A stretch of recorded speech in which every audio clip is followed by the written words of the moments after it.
She thought I worked there, so I handed her an ABC book. I spent years in sales and grew to despise people who treat store employees like trash. And these days I make a point of exposing that kind of behavior whenever I see it, just to hold a mirror up to it. So here's one of those stories. Before I changed careers, I worked in retail for a while. I went from dealing with customers who chose products solely because of what the models in the ads were wearing, to teaching kids how things actually work. And this story always reminds me that children are often far sharper and more reasonable than many adults. For a time, I was a trainer for a very popular mobile phone manufacturer. I regularly visited carrier stores, ran customer events, and briefed staff on the features of new devices. So I was always dressed sharply. My most casual look was a polo, dress pants, and proper shoes because I wanted to project professional credibility. But that clean, polished look came with the strongest lure for unreasonable customers known to humankind, the silver name badge. Over the years, hundreds of people mistook me for a store employee because of it. This particular incident happened one evening when, wearing a company jacket with a big Target-like logo on it, I stopped by a supermarket after work to grab groceries for a few days. In my cart were a few frozen dinners my wife loves, snacks for my son, dog food, and some miscellaneous items. I was in the spice aisle, trying to remember whether I had enough of certain spices for chili at home, when I heard a faint little sound behind me. I shifted closer to the shelf, trying not to block the lane. No reason to be rude, right? A second passed, then another, and my retail spider sense started tingling. Then I heard that infamous sound every retail worker recognizes instantly its urgency depending on how far away you stand. Excuse me.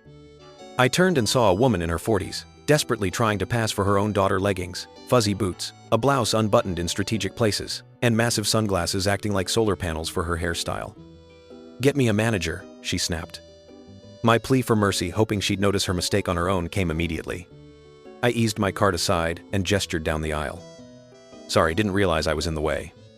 But if it ended there, this wouldn't be a story. She wasn't trying to get to the spices at all. In her mind, I was no longer a shopper. I was now an employee, and she was extremely unhappy with my performance. "I need you to help me find the name of a product I can't even remember," she declared. I'm sarcastic by nature, you've probably guessed already. My wife often jokes that I get paid to politely tell people to go away in a way that makes them thank me for it. But skills like that don't work on people like her. Nor does the obvious fact that store employees wear khaki pants and red shirts, while I had on a light blue dress shirt, slacks, and a jacket with my company's logo that looked nothing like the store uniform. Maybe the bright lights blinded her, and without taking off those sunglasses she couldn't see past her own nose, so I smiled and said, "Sorry, I don't work here." And read it, Braz. Her eyes narrowed and darkened like a shark's. "Game on. You're in uniform, don't lie," she barked. "You can lie after you finish your damn job." My eyebrow rose, and a bell rang in my head. "All right, lady, let's dance." With my sweetest customer service tone, the kind I sincerely hope gets trampled by a wandering buffalo, I said, "How can I help you, ma'am?" She flinched at ma'am and clearly hated it. No weakness, this was only the opening bell. "I need the product name, show me where it is now," she demanded. I nodded and pushed my cart deeper into the store. She didn't like that I still had my cart, muttering under her breath, but I knew she'd soon have plenty more to complain about, so I savored the rhythm of her boots slapping the tile behind me. Slap, slap, slap. After about 10 aisles, she started huffing and snorting, and I could make out the quiet grumbling. "Why is it so far? Why do you have to walk so much?" She wasn't talking to me, but I wasn't deaf. Thank goodness she couldn't see the smug smile on my face. Past the last food aisle, I turned left and rolled by seasonal, candy, luggage, travel, on and on. Behind me was a blur of angry muttering something about my parents' marital status, or my life choices, or both. She was unhappy and sounding less like a person and more like a car that wouldn't start. We reached the book section, and I steered the cart directly into the aisle. Now she was truly mad. "Where the hell are you going?" she snapped. "I'm looking for the product. If you're too dumb to find it, maybe I should talk to your manager." That drew a small crowd from electronics. Better than I'd hoped. I stopped at the children's area and took a thin little book, an alphabet primer for toddlers. Bright letters playing with a smiling child, a big title about learning your first letters. Perfect. I walked up to her, said nothing, and simply held out the cover. She took it, looked at me, and growled. "What the hell is this? Are you stupid? Where's your manager? You're disgusting." At least 2 employees were already headed our way, one with a radio calling a manager, the other rushing over with the haunted look reserved for adults throwing public tantrums. Smiling, I pointed to the book in her hands and said in my best client service voice, "Actually, ma'am, since you can't tell a shopper from an employee, you probably can't read either. I figured this book might help." Shock. Silence. The little hamster powering her brain was sprinting overtime. When the employee reached us, he hadn't heard what I said, he just saw me smiling politely while she stood there, mouth open.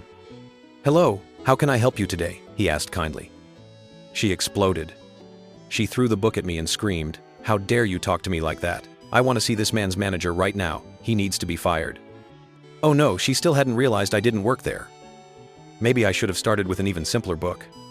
She didn't calm down, kept shrieking and cursing like a rabid bear, most of it incoherent fragments. The staff did their best to put the fire out. Her face was so red I swore steam might come out of her ears any second.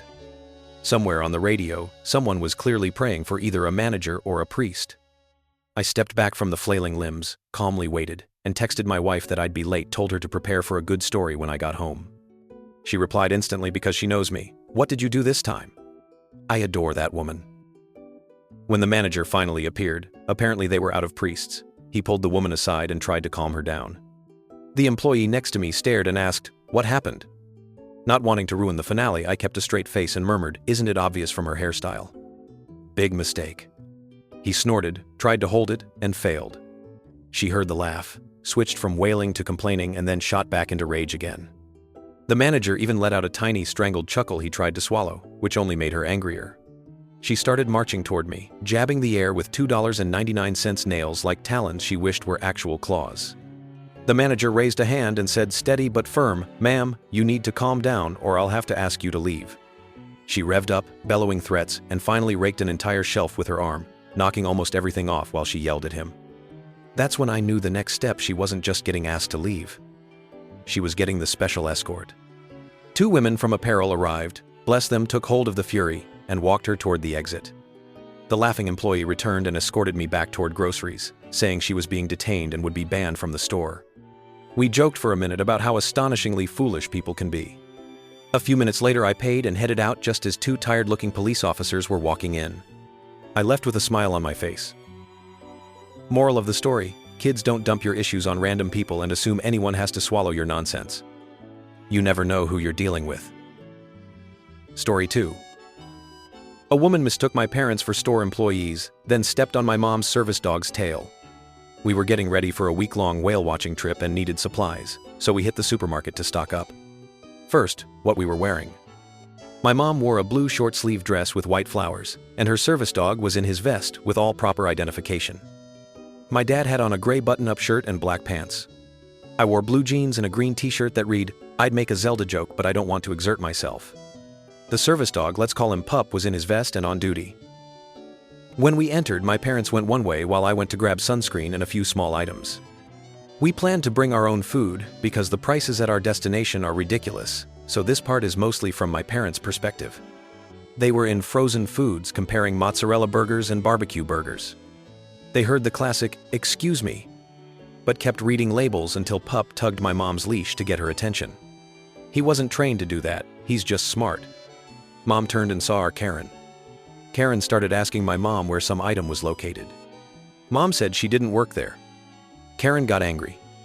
My dad approached, and his gray button-up made Karen assume he was the manager.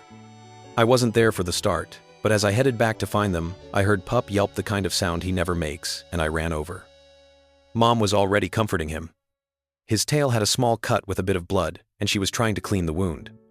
Dad was arguing with Karen, and a real employee in a blue shirt, black pants, and an apron arrived to figure things out. Karen was babbling that my mom and the manager were rude and disrespectful.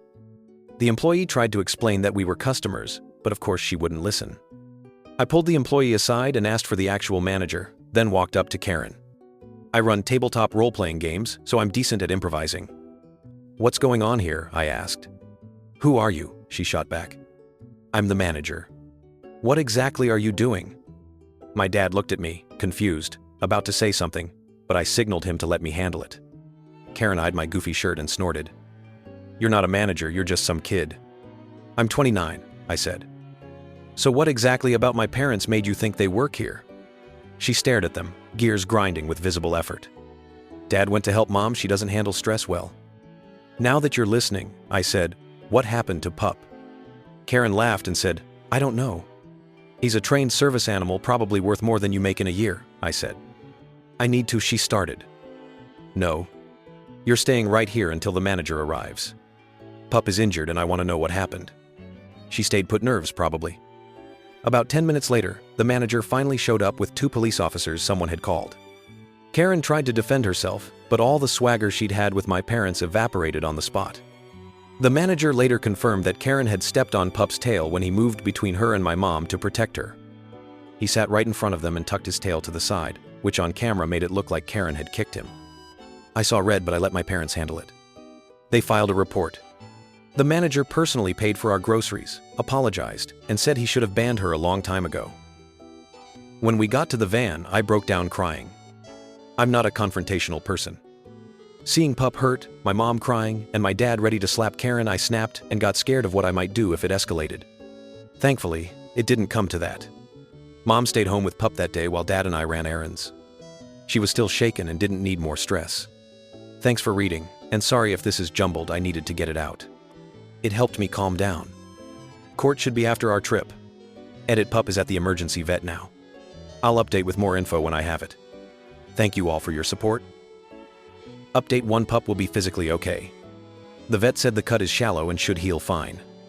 He'll need to wear a cone so he doesn't scratch at it until it closes. No update yet on the psychological side, but he's behaving normally around us. I work tomorrow, so I'll ask Mom how their first walk goes. As for Karen, the charges include interfering with a service animal, intentionally harming a service animal, animal cruelty, assault, property damage, disturbing the peace, and more. She could face up to 5 years. We're Canadian, by the way. This is the last update before vacation. I won't be able to post until we return, so I'm answering and liking as many comments as I can right now. I'm reading everything, just can't reply to all. I'd have punched that Karen. Yeah, the thought flashed across my mind, honestly. But my parents were there, and they raised me well. Even if I'd hit her to protect them, they would have been deeply disappointed in me. And I didn't have the full picture of the first seconds of what happened. If it had been just me and Pup, maybe I would have hit her, maybe. But that's hypothetical, not what actually happened. You're stronger than me. Thank you, stranger. Reading your comments genuinely helps. I'm shy, often feel weak, don't start conversations, and mostly stay home playing games. But in stressful situations, I seem to hold it together, maybe thanks to first aid training, the habit of acting under pressure. I'm not sure. Either way, thank you for the kind words. How can someone hurt a dog? I honestly don't know. Maybe Pup seemed threatening to her or something. As I said, I didn't witness the very start. Whatever the reason, she messed up badly. We're heading on our trip. Court will be after. I'll post a final update when it's over. Final update. As promised, here it is. I was at work, and since my parents filed the charges, this is all from my mom and dad. Karen was found guilty of animal cruelty, assault, assault on a service animal, obstruction of a service animal, and several other counts. We received $6,000 in compensation. Karen received 6 years in prison. Turns out she's married to a guy named Chad, who threatened my parents right there in the courtroom. He's facing charges now too. Pup still performs his duties, though he's nervous around women in heels now. Despite the trauma, he's doing great. He even joined us on the whale-watching boat. A female whale named Mocha came up with her calf almost right alongside and nearly flipped us. It was incredible, and Pup is the same wonderful dog as always, just a little more cautious about stilettos now.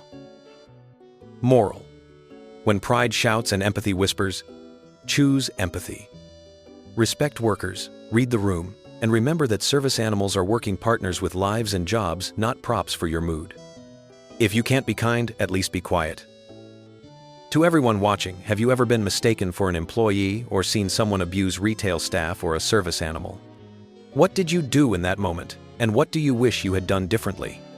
Share your stories below so we can make stores safer for workers, handlers, and their heroic pups. You're watching Boar, where real emotions tell real stories.